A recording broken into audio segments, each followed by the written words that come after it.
Hello, this is Tom, aka Gedeon here for Tabletop Taproom and Star Frontiers Gamer, and today we are talking adventures in Star Frontiers history, and I have as a special guest Richard Rose, aka Shadowshack, also known as Richie Vegas. And welcome to the show, Richie. It's good to see you. Thanks, Tom. Likewise, good to be on your show.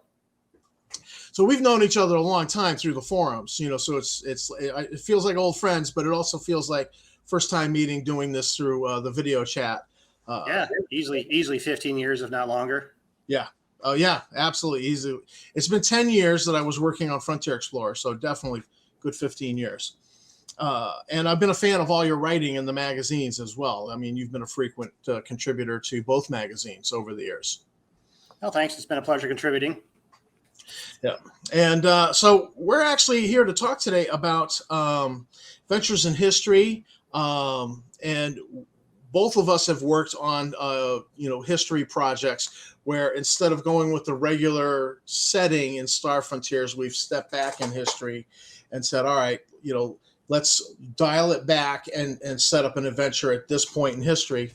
Tell us a little bit about the history projects you've worked on.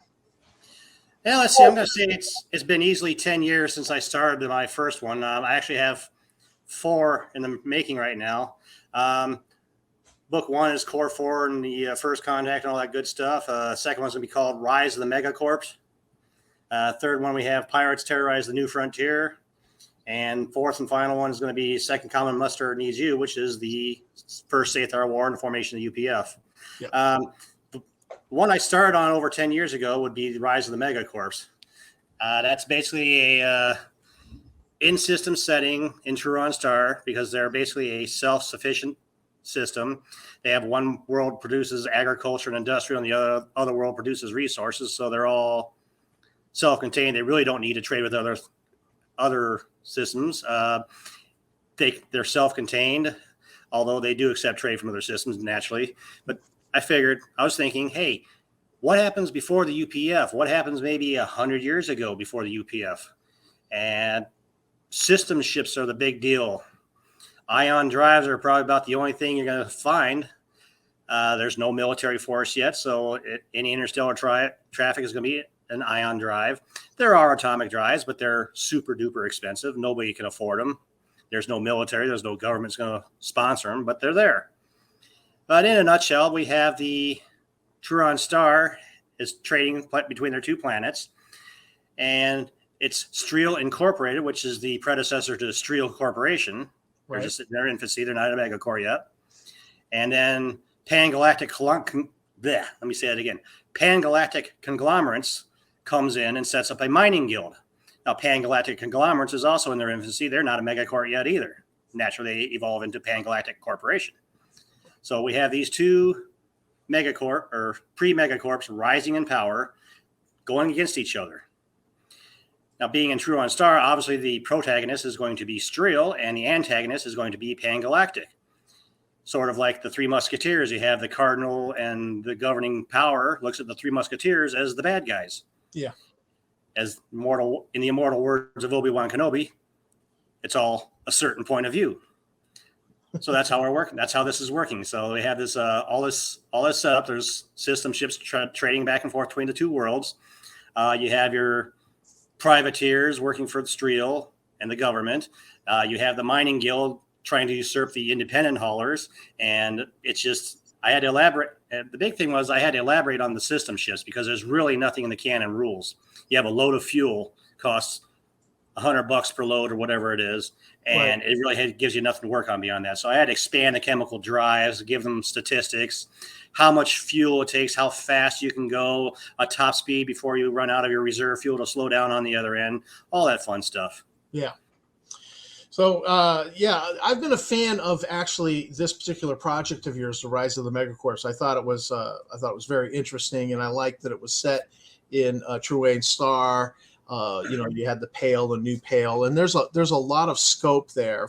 Plus, you seem to have written in a lot of potential antagonists, because you could either have the players working for Streel, they could be working for Pangalactic.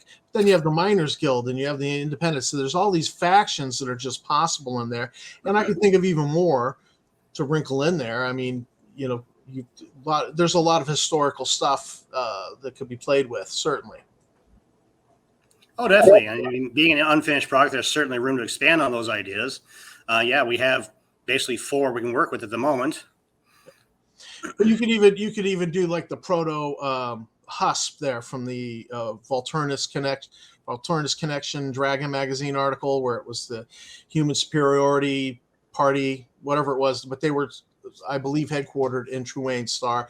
So that could also be a potential terrorist kind of player. I don't know if you'd want to project them that far back in history, but they would be a possibility as well. I'd have to definitely look that up. I don't have any of that information on hand. I had a limited scope of Dragon magazines when I was a kid. Of course, the internet opens all that up again. Yeah, I'd definitely be interested in looking into that. I'll send you a PDF later. Awesome. So one of the projects that I've worked on has been the Clarion Royal Marines, and this is actually a project you started, but I was doing a mercy mission to Matterley Star set during the Free World Rebellion, where the human farmers decided they wanted to evict. They became racist and decided they wanted to evict all the Versk out of there. And I just thought that would be a cool, mercy mission, setting up a mercy mission. You're going to go in and stop the killing. And then I came up with a prequel to the actual mercy mission that was the kickoff of the Free World Rebellion. And so that was some development I did in there, and wrote in a duke who was jealous of the king's position, and he thinks he's going to set himself up as the king of, the Kidikik, the planet Kidikik there. And but he's kind of a fool, and he's being played by the committees of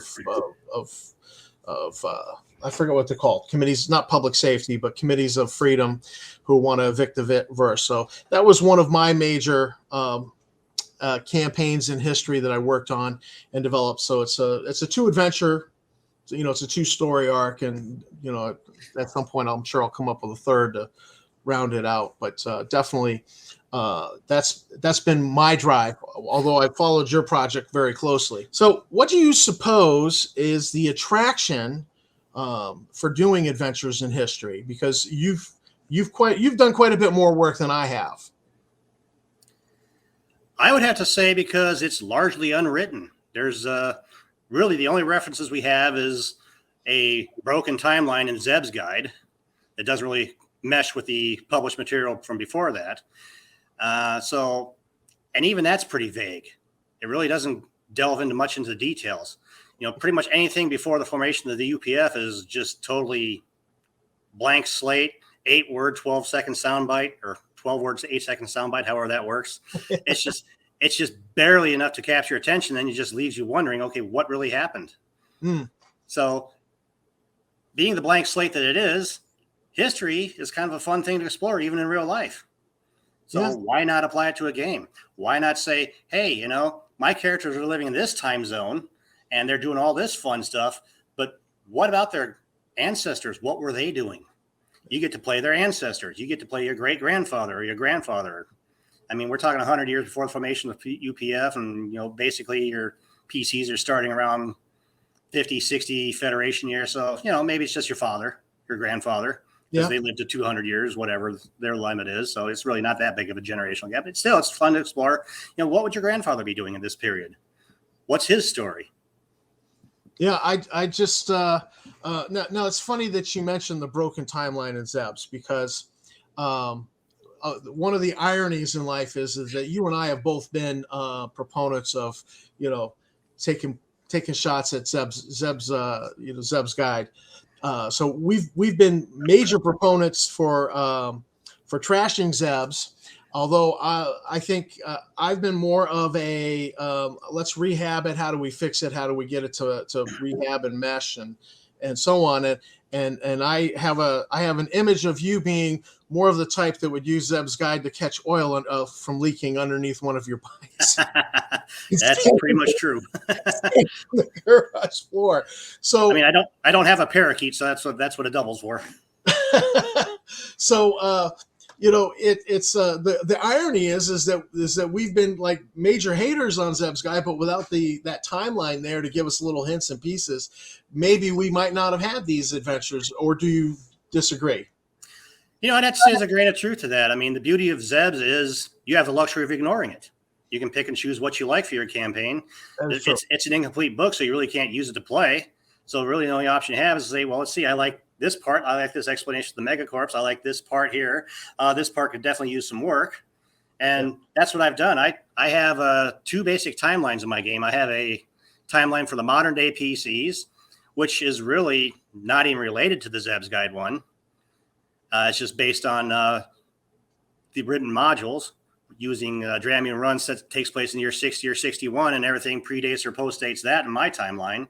And now I have my historic timeline, which includes that, but everything before that as well. And now I piecemealed stuff out of there, rewrote a lot of the stuff to fit the historic adventure I'm setting. And it works. Yeah. It works in that regard. You can pick and choose and rewrite what you need to fit your campaign. And I think Gary Gygax would smile upon that and give his blessing, because he certainly gave quotes like, "Yeah, just change it, make it your own." Oh yeah, he was big on house rules. Yeah. So yeah, and you've not been shy about house ruling things, like you said, developing new rules and expanding the chemical drives so that they become something viable to use in your history project. Exactly. Yeah. So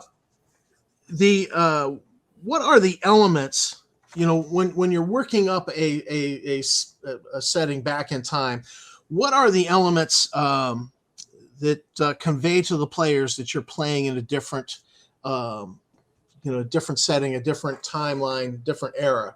What would you say would be the major elements that you use to convey that? No, I think my bullet point was the old crotchy back in the day.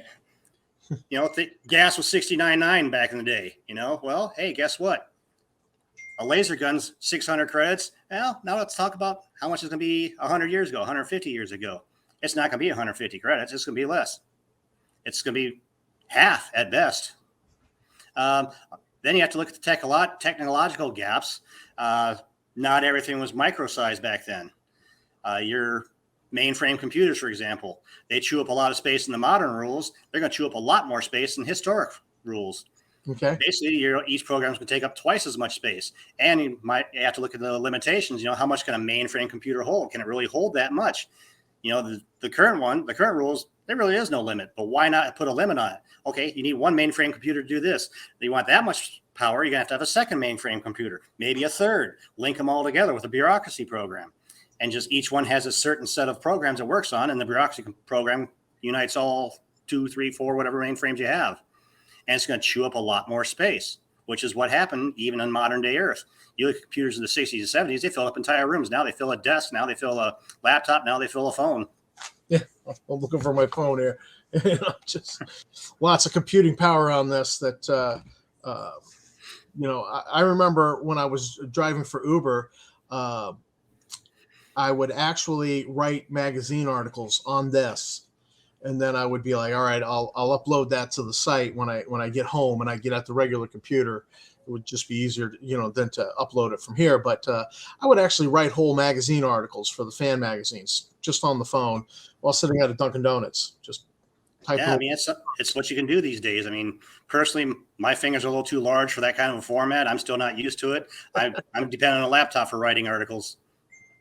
But yeah, I totally get that. Those people are proficient with the phones, and I'm not one of them. Well, I was living in Maine, and I was driving Uber in Boston. So I had a lot less that I could pack with me in the car. And it was just, I'd be taking a break, and I'd be like, oh, I had an idea. Let me write this down. And, and I'd have it in there and send it to Google Drive and, not worry about it. But so the other thing that, because you mentioned, dialing back the prices on equipment. I've actually, optioned like eliminating equipment, saying, all right, this is before Sathar War. I like to go with lasers were really big and heavy. effective lasers. So you have them on ships. You have the heavy laser on a tripod, but personal lasers were just not miniaturized yet. And the Sathar showed up with personal lasers, so that the UPF troops were at a disadvantage facing personal handheld lasers that worked. And so I always made that one of the missions that the powers that be wanted was, we want some samples of those weapons to work on, and so that's kind of how that jump started the personal laser, carrying over personal laser in Star Frontiers. I just made it an element of the history, and so that was one of the things I did, was to limit some equipment. It's just not available now because we're too far back in time. Yeah, one of the aspects is I just got Traveler a couple of years ago, and they're despite having their technological advances in artificial gravity and jumping in starships, it's really a primitive setting for the most part. It's a 6 guns and starship setting. You have a starship, then you have a revolver as your primary weapon. It's Firefly. It's what it is. And the lasers in that game, they pretty much tax your encumbrance rating. You're getting a laser carbine or a laser rifle. It's going to weigh 10 to 12 kilograms with the backpack, which has 50 or 100 charges worth of shots. And your maximum strength at character generation is going to be 12 if you don't improve that during the process. So your 12 strength carries 12 kilograms. You're taxed out with just the laser gun. You carry anything else, you're in the next lower encumbrance bracket. You're moving slower. You're slowing down. And it's a good way to look at historical settings, because it is a lot more primitive. They have much more primitive worlds, and they have much more advanced worlds. So you look at some of the primitive stuff in that game setting, it's easy to transfer that over into the Star Frontiers concept. So I'm totally on board with making laser guns heavier, more cumbersome, make it like make the laser rifle the equivalent of a heavy laser in modern times. And a heavy laser is basically going to be a vehicle mounted or a turret weapon. You're not carrying it. Unless you're a Dralosite that maxed out their strength, then maybe. Yeah, even so, you'd probably have a challenge. People carry the gun, but not the power pack. Yeah, well, there's that. Then it becomes squad operated weapon, which might as well be a vehicle turret weapon, honestly. But exactly. So we've talked about some of the weapons, dialing back to weapons technology and starship technology. What about vehicle technology? Because I know you're really big into motorcycles. Do you ever consider, all right, let's dial back, maybe no air cars, in this far back in the setting? Well, not so much no air cars with something equivalent to it, but my big thing is I'm going to reintroduce internal combustion engines. EVs are a pretty big thing now, but they weren't back in the 1980s when this game was published. The EVs back then were a joke. The EVs presented in the Star Frontiers are not much more of a joke compared to the ones back then. They basically double the range and powers. Well, not the range. The range is a lot further. I don't think we'll ever see 1,000 kilometers in our lifetime in an electric vehicle. But no, there's no reason not to have internal combustion engines in a historic setting like this. 100 years before the formation of the UPF, it's probably going to be prevalent, a lot more prevalent. It's probably going to be at least 50-50. Yeah, electronic EVs have been a thing for a while, but there's still going to be a lot of IC engines out there. Gasoline, propane, whatever you want to use for a power source, they're going to be there. Well, that's funny. I hadn't really been thinking about internal combustion engines, but when you talk about EVs, being a joke back in the 80s, my grandfather actually he never went to high school. He dropped out to support the family, but he was a brilliant man, and he actually invented brakes for an electric car back in the 50s. Oh yeah, there were regenerative brakes that would put electricity through braking back into the battery, and he got a patent on it. And he couldn't sell it to the car companies because gasoline was so cheap. Oh yeah, And so eventually, I think Saab used his braking system in one of their cars, and but by that time the patent was, we hadn't maintained the patent, and so there was never any money in it for us. But my father, my father's distinct memories of going with Grandpa to the lawyer and sitting down to fill it out. And this patent lawyer did it pro bono because he thought it was the greatest. So this is great. This is going to revolutionize things. This is fantastic. And then the car company's like, gas is too cheap. Yeah, he was definitely ahead of his time. That's for sure. Yeah, it was. But, but that was just kind of man he was. He just invented things all the time. And, some of them didn't work and some of them did. And we have some family laughs about some of the ones that he invented on Uncle Joe's farm that did not work.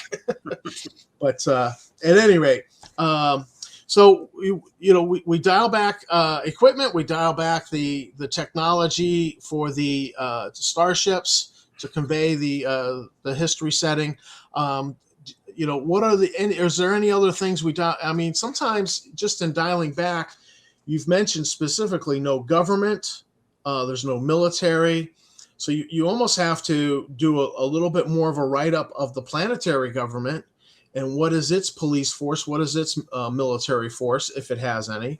And by going back in time, you actually kill some of the antagonists that you have in the game, like your Rise of the Megacorps. I believe that's got to be pre-Southar War One. Oh, definitely by 100 years. Yeah, so there's no Southar. What do so what do you do for your alien space orc antagonist?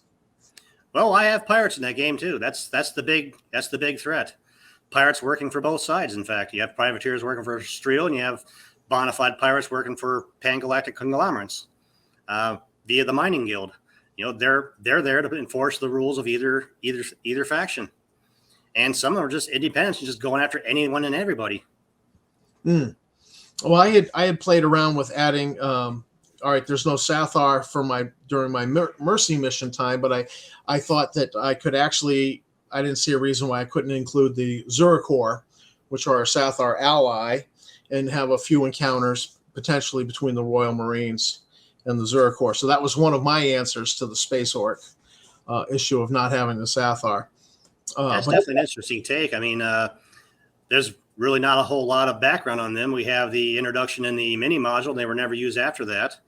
Yeah. Dragon Magazine did an article or two on their spaceships, and there's really not a lot of information. There's no reason why you couldn't insert them earlier in a campaign. Yeah, I think there was a Nighthawks scenario written involving the Zurikor invading Zebulon.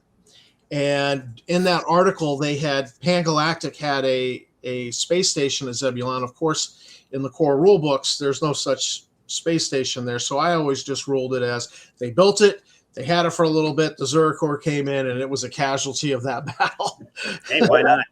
So that's the beauty of your historic event. If it doesn't exist in the modern day, there's no reason it didn't exist back then. Yeah, so I just said, look, they had it for a little while, and boom, it got wiped out during that battle. I think it's either in the Polyhedron or it's in Dragon. I'd have to go back and look it up, but I do remember it being a feature, and I just said, yeah, let's embrace it as being there in history. But so the Zurikor was something I played with. So one other thing I guess we should talk about is the star map. For dialing things back, you've got to eliminate some of the jump routes that are on the sector map. Yeah, I did that. I mean, by my Rise of the Megacorp game 100 years before, even if you go by ZEBS guide, everything but Zebulon was in that map. So it really didn't need too much dialing back. Just there's no such thing as Zebulon. It hasn't been discovered yet, unless you do go by ZEBS Broken Guide, where it was discovered 300 years before the formation, even though the characters have working knowledge of the Sathar. But yeah, I mean, it's as far as my timeline goes, and even blending with theirs, up to 100 PF 100, everything was there. Yeah, save for Zebulon in my campaign. Well, I've kind of played around with some First Contact games where the humans and the Versk have either met or have just met, and now the Yazarians are coming in. So that does require dialing back the map a little bit. Oh, definitely. Especially if you haven't met the Yazarians. Going that far back, yes. Yeah. So, certainly the map, even just the map can convey, hey, we're playing in a different time period, especially if somebody knows the map. Right. Yeah. This stuff hasn't been discovered in this time zone yet. Yep. I actually, and you referenced this in our conversation through IM recently. I ran a poll on Facebook concerning adventures, like pre-contact adventures, and so I asked people when would they want the setting to play out. Before humans met the Versk and the Dralocytes, or after they've met the Versk and the Dralocytes, but before the Azarians, or do you want to have all four races? And overwhelmingly, people seem to want to have all. They don't want to play we're humanity. We just got a couple of star systems, and now there's first contact happening. They want to have access to all four species.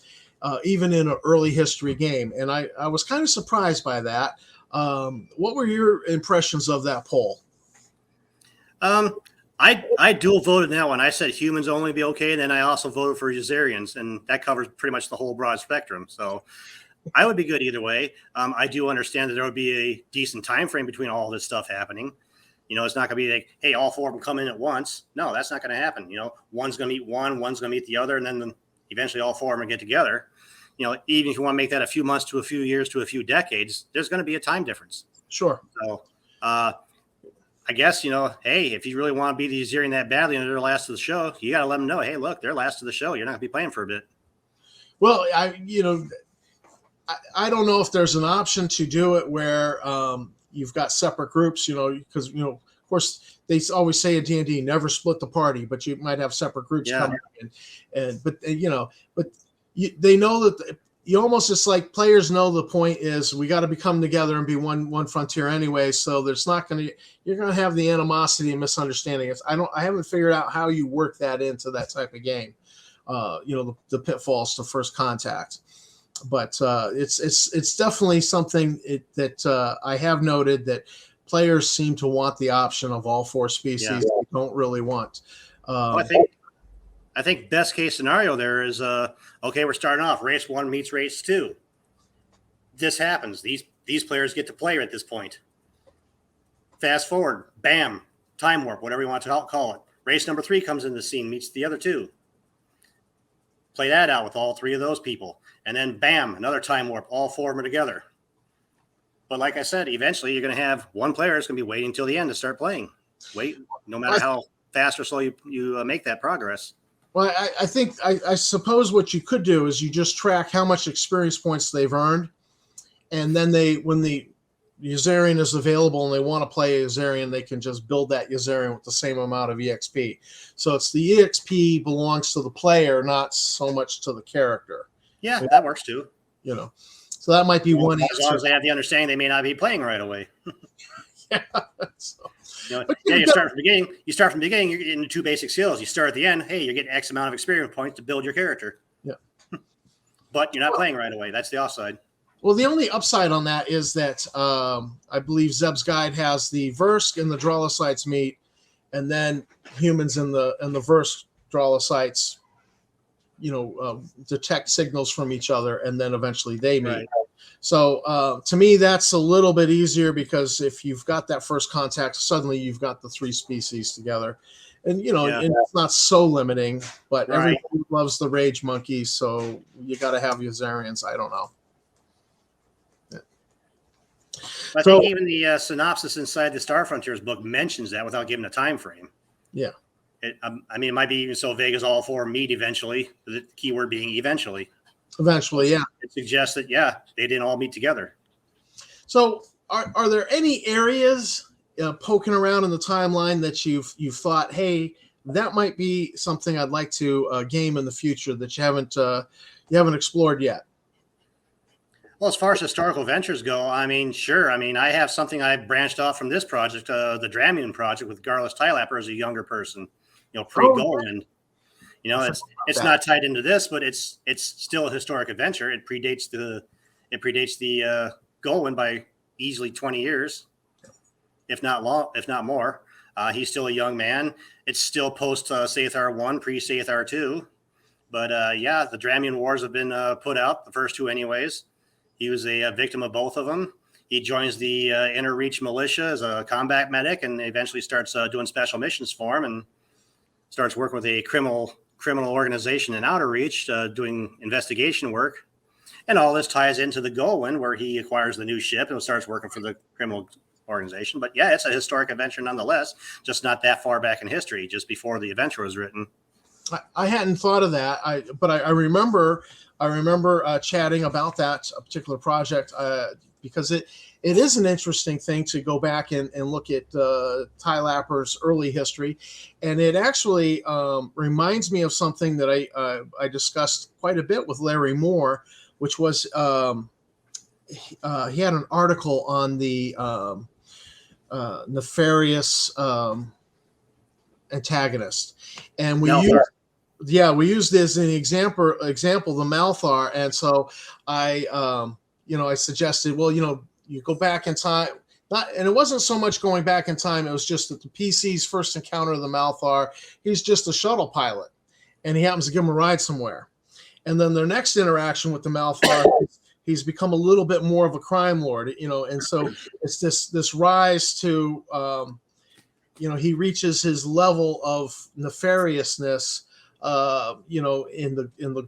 the Goldwyn, the Dramune Run adventure, where he's now in control of this whole pirate space station, Dark World Station, and so it was this all these episodes where the players encounter this NPC, who then rises to be the big bad in the culmination of the campaign. Exactly. I mean, even in my game, the Malthar is not actually the Malthar yet. He just has a name, and he's a underboss working for someone else on this organization. And Dablak the Enforcer is Dablak the Mook. I remember Dablak from Dramune Run. But and then I think, am I not mistaken, you did a Warriors of White Light 2.0 adventure that was Dark Shadows Revenge. Yes. And what, didn't Dablak appear in that as well? Yes, no. He does. It's like it's a prelude to the Goldwyn adventure. Yes, they're going on this mission for the Royal Marines using this recovered ship from Streel to investigate the whole Streel organization's mishaps. And not going to give any spoilers of what happens there, but yeah, one of the encounters is they encounter the Nightshad with Dablak, and he proposes, "Hey, we've heard of you," meaning the prior crew, because they're posing as the prior crew with holo screens for those that don't know them. So yeah, they approach him and say, "Hey, look, we're interested in having you in this organization." So yeah, it's definitely tied in. Well, I just find these neat little pieces of history where I think there's a story to tell, and so that's where I've intersected with this. I just find something, I'm like, oh, that sounds like an interesting story I'd like to explore, and. I love the idea that you like to just go, it's a blank slate, I can do anything I want. Yeah. So yeah, my trans travel campaign is coming up soon.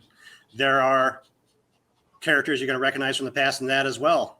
Again, no spoiler alerts, but yeah, you're going to see some of these characters that you saw in earlier published material, and they're like later in life because this happens later in life. Oh, fantastic. And then one other cameo I did. I don't know if you ever saw my Basic Plus, basically speaking project. I have. I just made a little slight expansion to the basic rules to make it more playable for a campaign. And that whole adventure is set on the CMS Falcon Warriors of Light, and it parallels the Osprey's adventures. So the Osprey adventures are going on with the original PCs while you're playing this side of the campaign, doing other missions.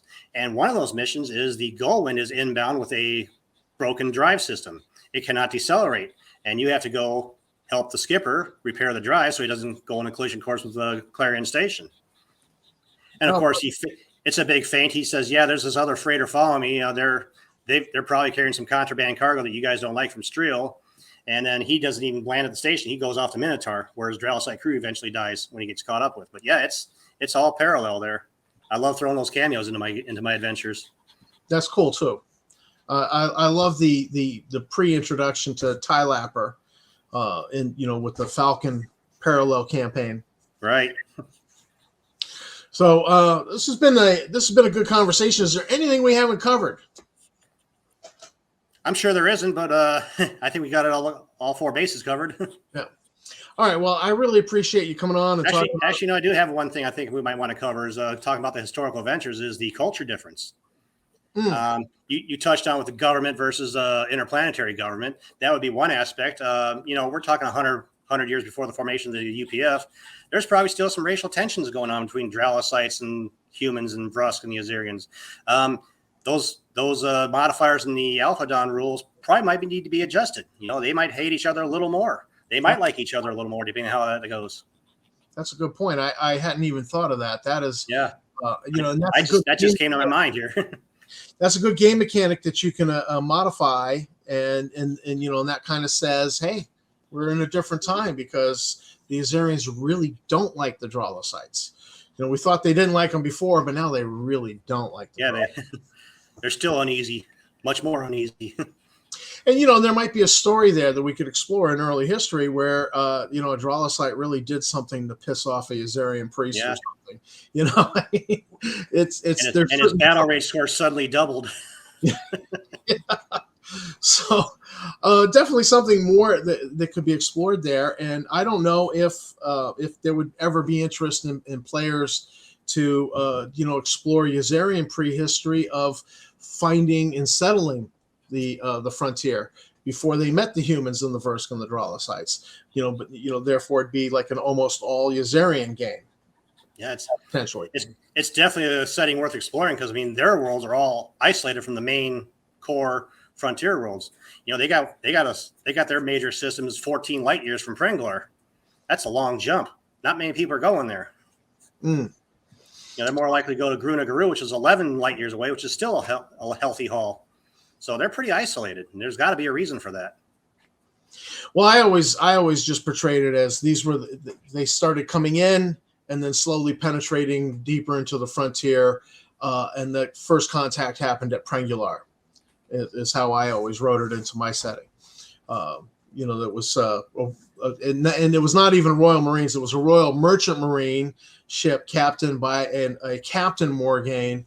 That had first contact, and it was a little rough, and so they sent and in the end they sent the Azerian captain home to Clarion, and Captain Morgaine went to Hence and had a few trial by combat situations go on. Persevered at, and they the family of one, they just wanted him to fail, and so they know the trial by combat, which he succeeded at. And after the third, the clan that was in charge of the military, the clan leader came down and made him an official clan brother and swore allegiance to him, and that put an end to trial by combat because the family of one can't alienate, the clan that's running their military for them, without consequences. And depending on how far back you go, it could just be Bob Morgaine, whose captain is a title just as a formality because he happens to own the ship. Yeah, it definitely. At that period of time, I figured most starships were owned by the government, so I just went like Royal Merchant Marine, and the predecessor to the Royal Marines, obviously, and and of course that could then lead into that first common muster, with the the Hatziknar pirates, right. And he becomes an admiral for that, but he's not really, it's just, he's been frocked as an admiral for that particular thing. He's a war hero of that. And then when the other war comes up, he's hey, this guy's got the most experience. Give it to him. All right. Well, this has been a great conversation. I really appreciate you coming on the show and talking history and nuts and bolts of Star Frontiers. It's my favorite game, and I suspect it's one of your favorite games as well. Oh yeah, I started with Mole BX in '81, and when Star Frontiers came out in '83, I was hooked. I was a Star Wars nut. Fantasy wasn't even on my radar back then. I hadn't even read The Hobbit or any of those stories at all. I was just a Star Wars nut, diehard in the wool. And when Star Frontiers came out, that was it for me. I was sold, and I hardly ever played D&D after that. We took breaks from Star Frontiers and played other games briefly, but it always went back to Star Frontiers with our group. I always loved Sonic Swords in Star Frontiers because right away you were like, yeah, I need my lightsaber. Yep. All right. Well, this has been a good talk, and we'll have to do this again sometime. So Definitely. I want to thank you for coming on the show. I want to thank everybody who watched. Thanks to the subscribers. And if you watched and you're not a subscriber, please hit that subscribe button and the bell icon as well. And, keep on gaming, and we'll see you in the frontier. And stay safe in those travel lanes.